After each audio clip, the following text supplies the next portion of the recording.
This is Maureen Kafkas, the Brain BS coach, here to tell you about the episode today. So today I'm doing a short and sweet episode about the universal law of thinking. I want to incorporate universal law throughout the podcast episodes to remind you that what I'm talking about here is legit, it's real, and it's scientifically based. Becoming aware of these laws and learning how to use them to guide you in life may be one of the biggest gifts you will ever receive from the Brain BS podcast. So here we go. Sit back, settle in. Episode number 128 of the Brain BS podcast, the universal law of thinking. Do you want more out of your life, but not exactly sure what that might be? Are you longing for something, but can't quite put your finger on what it is? That is the universe speaking to you, and it is time to listen up. I'm your host, Maureen Kafkas, the Brain BS coach. I created the Brain BS podcast to help people define what success means to them and show them how to get it.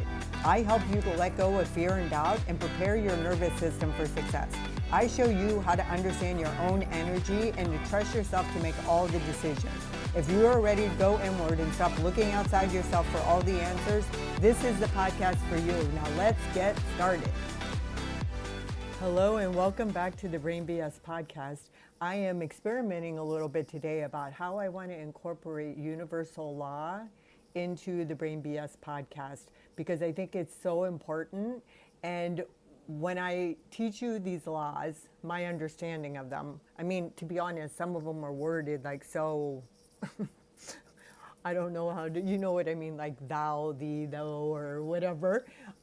Sometimes it can get a little confusing. So I just like to share my take on it. It's up to you to dig deeper if you want to learn more about it. Well, first of all, I should tell you that today's episode is based on Raymond Holliwell's Working with the Law, 11 Truth Principles for Successful Living.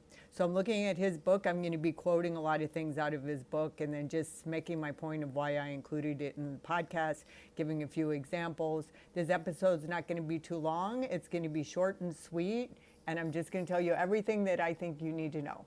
I do want to add one other thing, that depending on where I look, there's like different numbers of laws. Like, I mean, I think it can go really deep, and I don't think that's the important part.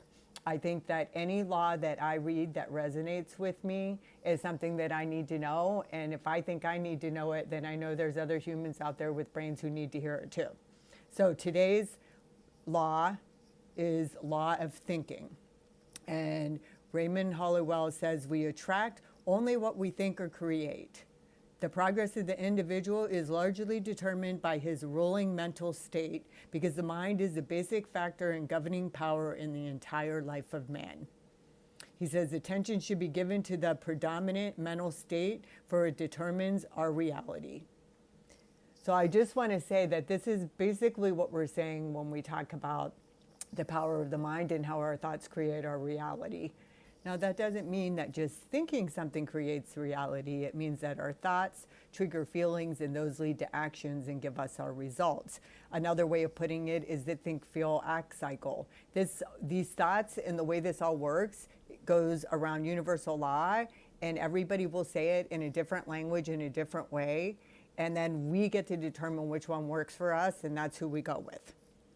Okay, so now that you understand how powerful the mind is, which you should already know if you've been listening to this podcast, the other thing he said is how subtle an element a thought is. Although it is invisible to the physical sight, it is an actual form or a force or a substance as real as electricity. Thought is compared with the speed of light. Our thoughts travel at the rate of 186,000 miles per second. Our thoughts travel 930,000 times faster than the sound of our voice. No other force or power in the universe yet known is as great or as quick as thoughts. Now that's pretty amazing, okay? So I just want to say this is proven scientifically. He tells us that in this book, that the mind is a battery of force, the greatest of any known element. And it does determine our state of being. So when people think that when you talk about universal law and they think you're being woo, There's nothing woo about universal law. It's scientific. And that's why when I do this work, I'm really torn about how I want to word it. Is it spiritual? Yes. But is it scientific? Yes. Is there some woo to it? Yes. Depending on how you interpret it and what sort of modalities and tools you use to get your mind in a place that's going to help you create what you want. So that's where, because of all this, is why I came up with the term spiropractical approach. And that's what I use when I look at all this work. Okay, it's spiropractical. I'm not like some flaky, well, and you know what? What's flaky anyway? All I want to say is that I'm a pretty no nonsense, down to earth, no BS kind of person. So there is nothing esoteric about universal law. You just figure out how you want to bring it to your life, along with all the stuff that you read in self-help books that you set aside as soon as you finish the book. So all these episodes, the reason why they're here is to help remind you that this is scientific law. That it's non-negotiable. So no matter what you do, no matter how much you rationalize, no matter how much you try to fool yourself, there is no fooling the universe when it comes to energy. So whatever you have in your life, you are creating. For example, when I was in my 30s and everybody around me was getting married, I was so negative about myself and I thought there was something wrong with me because I didn't find anyone yet. But as soon as I took the time to go inward and really understand that there was absolutely nothing wrong with me, it was just because of the choices that I had made in the past based on the faulty thinking that was going on, it changed everything for me. And that's when I ended up finding my husband and getting a family and having a life that I always wanted. Universal law dictates that until I changed the way I was thinking, my reality was not going to change. So let me give you another example. I always liked self-help books. The first one I read was Seed of the Soul in 1996.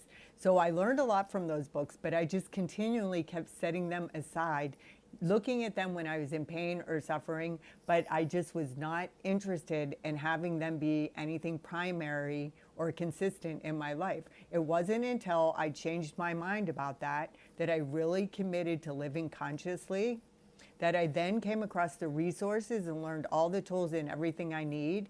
And I can honestly say that for the majority of the time, I am committed to living consciously. Of course, I get triggered, things can happen, but based on universal law, the law of thinking, I have created a joyful, peaceful, fulfilling life because I changed the way I was thinking, and I no longer thought that self-help books were just there for my entertainment or to help me in a crisis, that they were there to lead me in my life, and that I needed to change the way I was approaching things and go more from a psychological perspective to a spiritual one. So whatever you have in your life, you're creating it. Doesn't mean you're doing it on purpose, but I promise you, based on the universal law of thinking, you are creating your reality.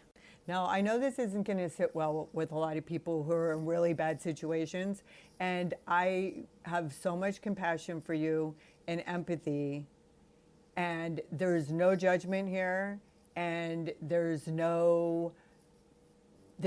absolutely no negative intention to me sharing this information with you. So if you're getting triggered hearing it, then that's something that you're going to want to look at and you're going to want to do some work on, because that is not my problem.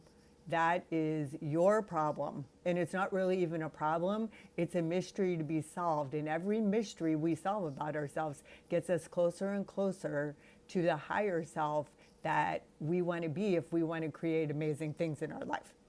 So I'm going to leave you with the question that Raymond Hollowell asks, that should come at the beginning of your self-development, but I actually think it could come anytime, because I think it's pretty common for us to continue to struggle with this concept. So the question is, are you controlled by your thoughts, or are your thoughts controlling you?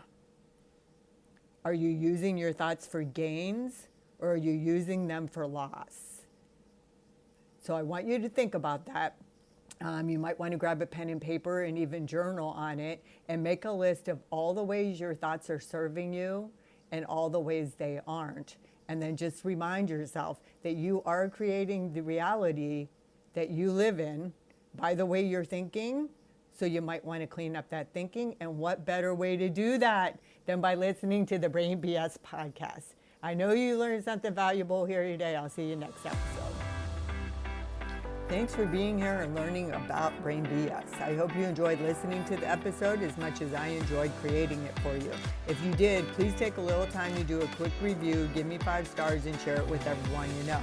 If you're actually interested in being on the podcast yourself or have questions about it, you can find me in the Brain BS podcast community on Facebook.